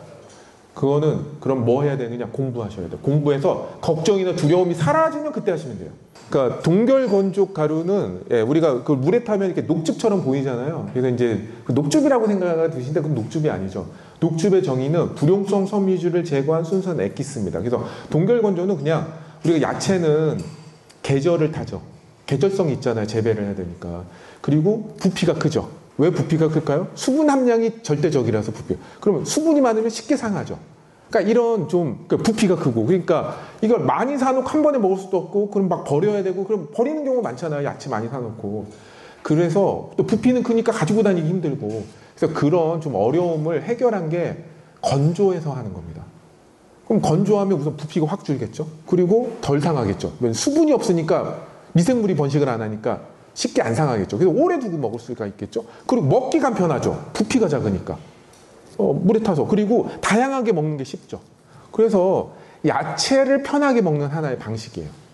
그러니까 우리가 식사 때 야채를 먹기 때문에 주로 어떤 동결건조를 쓰면 될까요? 내가 잘 못 먹는 것들 위주로 쓰시면 됩니다. 만약에 새싹 채소를 내가 잘 못 구해서 못 먹는다. 그럼 새싹 동결건조를 드시면 되겠죠. 그러면 그런 다양성이 구비가 되니까 치유에 굉장히 도움이 될 수 있고 편한 거죠. 그리고 싸죠. 그리고 되게 싸고 편하고 또 다양하게 먹을 수 있다. 여러 장점이 있기 때문에 저도 동결건조를 많이 이용했고 또 권하기도 하는 겁니다. 근데 녹즙을 대체하는 건 아닙니다. 녹즙은 녹즙의 기능이 또 따로 있습니다. 때문에 신장에 무리가 올 수 있다고 하는데 할 때 살짝 쪄서 하는 게 더 좋으세요? 우리가 녹즙을 먹는 가장 큰 목적 중에 하나가요, 효소의 공급입니다. 근데 그 녹즙이 그렇게 사실 되게 힘들거든요. 녹즙제를 사서 씻어서 짜서 근데 그 가장 큰 목적 중에 하나가 그 살아있는 효소를 공급받는 게 목적인데, 그걸 쪄서 하면은 그냥 샐러드 쪄서 하면은 그냥 스프를 드시면 되지, 그걸 그렇게 굳이 힘들게 그거를 쪄가지고 그거를 무력화한 다음에 먹을 이유는 전혀 없다. 그 피틴산 이런 것도 여러분 그 파이토케미칼이요, 기본적으로는 그게 톡신이에요. 그러니까 식물은 생명체잖아요. 근데 식물이 뭐 해충의 공격도 받고 자외선의 공격도 받고 막 하여간 뭐 미생물의 공격도 받고 막 하지 않습니까? 근데 어떤 우리가 생명체의 본질은 적응과 반응하는 거거든요. 환경에 적응하면서 사는 거거든요. 그러니까 우리가 만약에 자외선이 막 너무 심하면 양산을 피거나 건물에 들어가거나 이렇게 피하잖아요. 왜? 우린 다리가 있으니까. 근데 식물은 다리가 없으니까 피할 수가 없어요. 그러면 걔네들은 그냥 그대로 받냐? 아니요. 그래서 거기에 대응하는 물질을 만듭니다. 그게 파이토케미칼이거든요. 그러니까 한마디로 식물이 스트레스 받았을 때 혹은 자기를 보호하고자 만든 물질이 파이토케미칼인데, 그게 우리 몸에 들어왔을 때 엄청난 역할을 한다는 게 여러 실험이나 그런 연구를 통해서 밝혀진 거예요. 그러면 이게 기본적으로 자기를 보호하려니까 뭐가 있어요? 독성이 있는 거예요. 그럼 독성이 있는 거 먹으면 되겠습니까? 먹어도 돼요. 왜 그럴까요? 어떻게 보면 미친 사람이죠. 어떤 미친 사람이 뱀독을 자기에게 주사를 하면 난 천하무적이 된다는 그런 믿음을 가진 사람이 있습니다.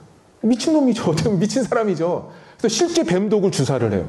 그래서 거의 죽을 뻔하다가 살아납니다. 응급실 가가지고. 예, 그러면 좀 정신 차려야 되지 않습니까? 진짜 죽을 수 있다 이렇게. 근데 정신을 못 차리고요, 오히려 꾀를 냅니다. 어떻게? 내가 한 번에 너무 많이 주입을 했다. 그래서 어떻게? 조금씩 계속 넣습니다. 이 뱀독을. 여러분들 독을 넣으면 당연히 치명적일 거 아니에요. 그런데 그 사람이 멀쩡한 거예요. 그래서 과학계에서 그 사람의 피를 검사해 봤더니 뱀독에 대한 항체가 생성이 되어 있는 겁니다. 그래서 지금 뭐를 하고 있냐면 그 사람 피로 가지고 해독제 연구를 하고 있어요. 뱀독에 대한 해독제 연구. 여러분 여기서 우린 뭘 좀 힌트를 얻지 않으세요? 그러니까 우리 몸도 생명체잖아요. 그러니까 어떤 독성이 들어오면 거기에 반응하는 뭔가에 대응을 하거든요. 예? 그러면 여러분 이 음식에 독이 있다고 그랬잖아요. 그럼 이 음식을 만약에 우리가 태어나서 인류가 처음 먹는다. 그럼 그거 먹고 죽었다는 사람이 나올 수도 있어요. 왜? 그 독성에 대한 새로운 바이러스도 마찬가지고. 왜? 처음 겪으니까. 예, 이게 우리 몸에 그 대비책이 전혀 없기 때문에. 근데 우리가 먹는 음식은 어때요? 수천 년간 먹어왔죠. 그러면 그 수천 년간 먹으면서 우리 몸에 그거에 대한 적응하지 못했을까요? 다 대응하는, 적응하는, 그래서 뭐예요? 단련이 돼 있는 거예요. 그래서 우리가 음식은 그래서 안전한 겁니다. 독성이 있어도 안전한 거예요. 분석을 해보면 독성이 있죠. 여러 가지 문제가 있고. 그래서 먹지 말재요. 그럼 여태까지 우리가 그거 먹고 살았는데 뭐 문제가 생겼습니까? 그거는 이론을 위한 이론일 뿐입니다. 그래서 우리가 이렇게 균형되게 과하게 만약에 어떤 한 가지만 먹고 산다. 그러면 그게 문제가 될 수도 있어요. 왜냐면 그게 한 가지만 먹으면 그게 너무 과하게 돼서 진짜 독성을 일으킬 수도 있잖아요. 근데 그게 아니라 우리가 원래 치유식은 균형되게 먹는데 그 균형된 것 중에 n분의 1인데 전혀 문제가 없다는 겁니다. 그래서 현미 먹으면 현미 독이라고 이렇게 주장하는 사람도 있잖아요. 근데 현미만 먹고 살았는데 주식을. 그러면 원래 죽어야 될 사람이 어떻게 삽니까? 더 빨리 죽어야지. 그렇지 않습니까? 아니 죽어야 될 사람이 어떻게 살아요? 그 독성 있는 현미를 먹었는데. 그래 저 녹즙 많게는 3리터까지도 먹고 막 2리터씩 3년간을 먹었는데 그 독성 있는 거 먹고 어때? 좀 신장이 하나뿐인데 어떻게 죽어야지 어떻게 삽니까? 우리 몸은요 블랙박스예요. 그래서 이론 가지고 얘기하는 건 별 의미가 없어요. 그래서 역학이나 다양한 우리 어떤 집단 연구해서 어떤 동일한 어떤 식습관이나 생활습관이나 뭐 이런 것들을 연구한 그런 자료들이 많거든요. 예, 그런 걸 통해서 우리가 이론이 아니라 그런 걸 통해서 아 이게 우리한테 도움이 되는구나. 그리고 암에 억제됐구나. 치유가 됐구나. 이런 걸 통해서 해야지 거기에 어떤 문제 하나 있다. 문제가 있을 수 있죠. 그런데 99%는 좋은 건데 1%의 문제가 있어요. 그럼 써야 돼요? 말아야 돼요? 98% 이득인데 써야죠. 근데 1%를 침소봉대하는 거예요. 그럼 문제는 뭐냐? 뭐 침소봉대하거나 뭐 하거나 그건 자기의 주장이니까 주장은 자기의 생각이니까 할 수 있는데 그걸 본 사람이 겁을 먹는다는 거예요. 겁을 먹으면 먹어도 효과가 없어요. 그래서 제가 아까 객관성 얘기한 겁니다. 객관. 어떤 치우치지 않고 객관적으로 이걸 볼 줄 아는 눈이 있으셔야 그 효익을 다 누릴 수가 있어요. 예. 99가 좋고 1이 나쁜 거는요. 1은 없는 거예요. 왜? 98이 좋은 거니까. 문제가 없는 거예요.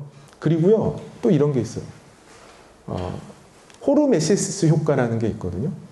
그냥 미꾸라지를 그냥 실어 나르면 다 죽어버립니다. 또 거기에 메기를 하나 넣으면 얘네들이 긴장을 해서 살고자 이렇게 도망 다니다가 오히려 안 죽어요. 그래서 적은 극미량의 독이나 어떤 그런 것들, 방사선 이런 거는요, 오히려 건강성, 치유력을 높여준다고 돼 있어요. 그래서 여러분, 오히려 그 식물의 독이 그래서 나한테 도움이 되는 거예요. 그 독이. 예, 왜? 그 극미량이거든요. 그러니까 우리가 이런 전체를 좀 이해하고 하면 정말 감사하게, 감사하게 이게 진짜 내가 완전히 받아들여서 할 텐데 대부분은 뭐예요? 걱정하면서 합니다. 왜? 주장이 난무하니까 나는 판단이 안 되고 그러면 또 뭐 하라고 하니까 하기는 하는데 뭐 걱정. 그럼 안 해도 걱정, 해도 걱정이죠. 그러면 그건 하거나 안 하거나 최악의 상황인 겁니다. 그래서 가장 큰 문제는 뭐냐? 아마 결정을 못하는 게 문제예요. 판단을 못하는 게 문제지 사실 어떤 판단이든 하면 그걸 통해서 영적 안정, 그 마음의 안정을 공포에서 벗어날 수 있고 치유에 되는데 매우 큰 도움이 됩니다. 그리고 우리가 판단이라는 게 100점짜리냐 70점짜리냐 50점짜리의 문제지 좋냐 나쁘냐의 문제가 아니거든요. 조금 더 좋은 거냐 조금 덜 좋은 거냐의 문제이거든요. 그러니까 중요한 건 내가 판단만 하면 어쨌든 내가 스스로 판단할 수만 있다면 그걸 통해서 내가 어떤 안정과 확신을 가질 수 있다면 그건 치유 이루는 건 큰 문제가 아니다. 근데 중요한 건 문제는 뭐냐? 판단을 못하는 거예요. 이 사람 말을 믿어야 될지 저 사람 말을 믿어야 예를 들어서 뭐 녹즙을 먹으면 뭐 큰일 난대요. 또 누군 녹즙을 먹어야 낫는데요. 그럼 녹즙을 먹으면서 안 먹을 수는 없잖아요. 그래서 어찌저찌 해서 안 먹어. 근데 안 먹으니까 나빠지면 어떻게 돼요? 녹즙을 안 먹어서 그런 거예요. 녹즙을 먹어. 근데 녹즙을 먹는다고 좋아지진 않거든요. 그 충만한 조건 중에 하나일 뿐이니까. 그러면 또 녹즙을 먹어서 그랬나 하고 또 걱정하면서 먹죠. 그러니까 먹거나 안 먹거나 답이 안 나오는 거예요. 그래서 스스로 판단하실 수 있으면 그런 게 판단이 쌓여서 하루를 구성하면 그거는 치유를 안 할래 안 할 수가 없다고 저는 생각을 합니다. 공포가 끼어들 틈이 없고 불안이 끼어들 틈이 없거든요. 아침부터 일어나서 저녁 때까지 내가 다 판단한 것들을 해요. 판단했다는 건 뭐냐면 이게 왜 해야 되는지 왜 좋은지 알고 하는 거거든요. 내가 이걸 하는데 또 그걸 통해서 치유를 이룰 수 있으면 아는데 어떻게 그게 내가 부정적인 게 들어오겠습니까? 대구때 짜서 먹는 게 최고로 좋았는데 며칠씩 짜서 그걸 보관해서 먹어도 되는지 아니면 냉동을 해가지고 먹었을 때도 효과적인 부분에서 어떻게? 네, 우리가 어떤 걸 할 때 이상적인 게 있거든요. 이상은 반드시 아셔야 돼요. 어떤 게 이상적인 건지는 반드시 아셔야 됩니다. 왜냐하면 그게 추구의 대상이니까. 나는 그 방향으로 가려고 노력을 해야 돼. 근데 이상을 모르면 그냥 지금 현재 안주하고 그냥 하겠죠. 그래서 말씀하신 게 이상해요. 그때마다 짜서 먹는 거예요. 근데 녹즙의 원칙이 또 뭐가 있냐면 최대한 자주 나눠서 먹는 거거든요. 그래서 원래 200cc씩 10번 먹는 게 그냥 이상이에요. 그러면 어떻게 해야 될까요? 하루에 10번을 짜야 돼요. 왜냐면 짜자마자 상태가 이루어지기 때문에. 그러면 실제 해보셨어요 그거? 해보면 어떤지 아세요? 내가 살려고 녹즙을 먹는지 녹즙을 짜려고 사는지 구분이 안 갑니다. 다른 걸 하나도 못해요. 그러니까 이게 현실적이지 않은 거예요. 그래서 우리는 이상을 추구하되 현실을 위해서 살기 때문에 현실적인 판단을 해야 돼요. 그래서 가장 저도 한 게 뭐냐면 녹즙을 매일매일 짜서 바로 마시는 건 내가 딴 걸 못해요. 그래서 그건 현실적이지 않은 거고요. 그래서 저는 제가 찾아봤어요, 방법을. 한 번 먹을 양의 병에 구해서요. 그 목이 넓은 병이어야 되면 세척을 해야 되니까. 그래서 가득 담습니다. 공기 한 방울 안 들어가게. 그래서 그걸 꽉 닫은 다음에 뒤집어서 김치 냉장고에 보존 모드 있죠. 그 야가 영하 한 2, 3도 될 거예요. 그래서 녹즙 재료에 따라서 얼기도 해요. 그러니까 그걸로 하면 여름에도 3, 4일은 신선한 녹즙을 먹을 수가 있습니다. 그 이상은 얼리셔서 드시는 게 맞다고 보고요. 그래서 그렇게 저는 먹었습니다. 제가 궁금한 게요. 주말에 그 오늘 집에서 하는 오늘 요리하고 이게 영상을 본 적이 있는데 조금 상세하게 설명을 듣고 싶어요. 집에서 하는 오늘 요법이요? 예, 그게 예를 들어서 온도를 어느 정도 하고 이걸 1시간씩 뒤속에도 된다든가 30분 하라든가 이런 거를 좀 상세하게 알려주셨습니다. 지금 시간상 온열요법을 왜 하고 그런 것까지 말씀드리기 좀 어려울 것 같고, 온열요법은 두 가지가 있습니다. 그러니까 집에서 하는 거, 고주파 온열 말고 병원에서 하는 거 말고요.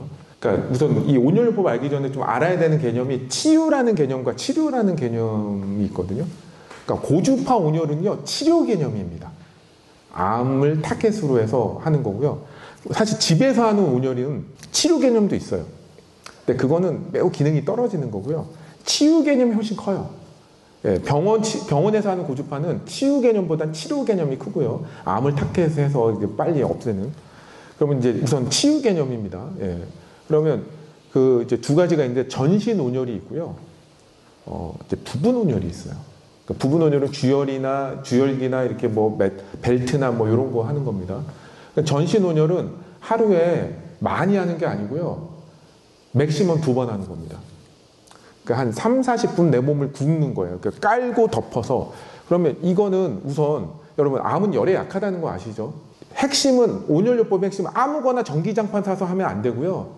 핵심은 피부는 뜨겁지 않고 열이 깊숙이 들어가는. 그래서 원적외선이나 근적외선 이런 걸 쓰는 겁니다. 그 원적외선이나 근적외선이 바로 열을 깊이 실어 나르거든요. 근데 우리 전기장판 그런 건 그냥 피부만 뜨거운 거예요. 그럼 오히려 역효과가 나요. 왜냐하면 심부온도는 더 식습니다. 피부에 열을 식히려고 심부온도는 더 식어요.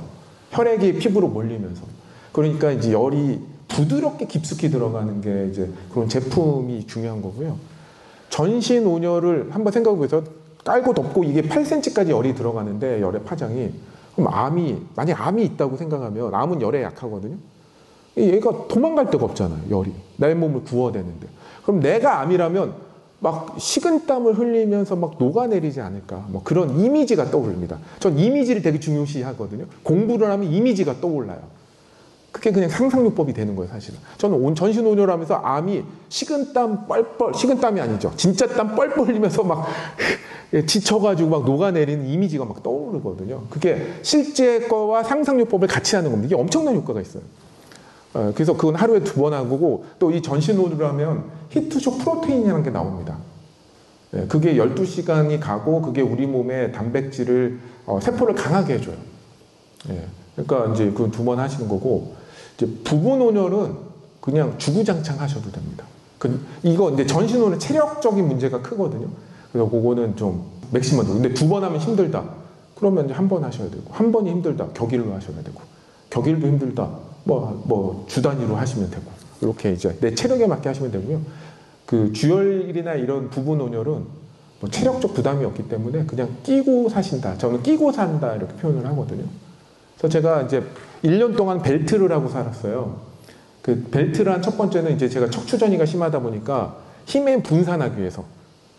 왜냐면 척추가 약하니까 벨트 했고, 하나는 이제 제가 등을 많이 아프니까, 등하고 허리가 많이 아프고 통증이 심했기 때문에 주열기를 끼고 삽니다.